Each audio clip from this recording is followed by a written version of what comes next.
Howdy everyone, Andrew over here again from WeTheNerdy.com, and I'm here now to review Digimon Story Cyber Sleuth for both the PS4 and the PS Vita. So let's get into it.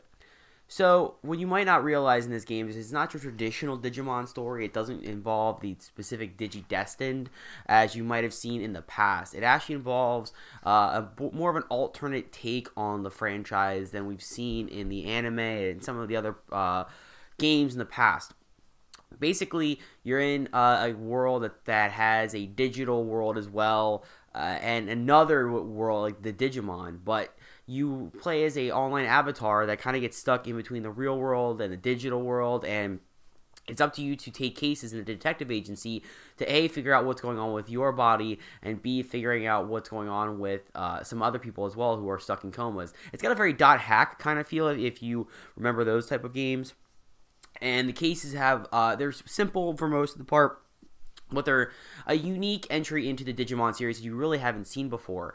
And the plot, while it is long, it's very interesting. It actually has a very kind of compelling story that kind of progresses over time and has a lot of different plot changes and character developments that you really don't see coming.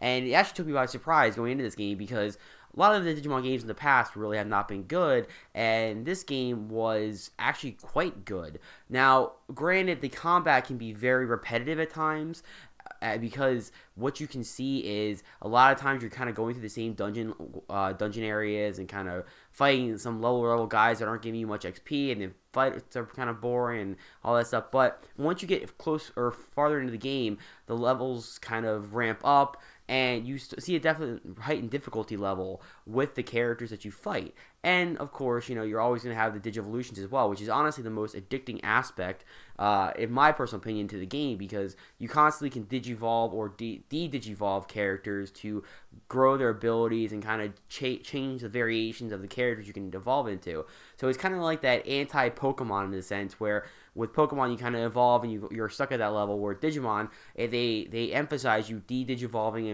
and Digivolving characters over and over again to kind of see where they go, where they get suited best, and so on.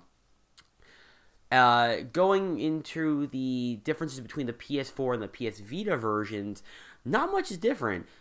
Which is actually really good, and it really surprised me to an extent, because like I've seen some other games like SHAREfactory versus Plus where you see a lot of anti-aliasing. In the PS Vita versions, the load times are different. Really, there's not that much of a difference between the two. Now, granted, this is not the most graphically empowering game on the PS4. Honestly, I think a lot of the times the graphics are very early PS3, late PS2 era, but it really works well for the game in the sense that it's a very simple, kind of clean game, and the graphics are you know, there, and they're not there to kind of blow you away or anything. And it's very much like an old school JRPG, which we were sort of lacking these days in a lot of areas. And the fact that you kind of have the Digimon in there, and they're in an RPG again, and you get to do all this stuff with the characters is quite appealing. It's very, very addicting.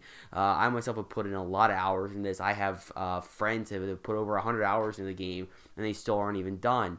So there's definitely an appeal here. Now the question is it worth $60 or is it worth for the PS4 version, and is it worth $40 for the PS Vita version? Yes and no. I would say honestly, if you're gonna get the PS4 version, I would say wait for it to go on sale. For the PS Vita version, it's good. $40 worth though. Again, I'd say wait for it to go on sale. It's a very deep RPG with a deep story and overall just an addicting atmosphere to it in terms of the Digimon and how you can grow them and raise them and kind of just make them the ultimate Digimon. So with that being said, the score I'm going to give the game is going to be an 80 out of 100 for both the PS4 and the PS Vita versions. And hopefully you liked my review. If you did, please leave a comment below, like, subscribe to the channel, and for all things nerdy, be sure to keep it here.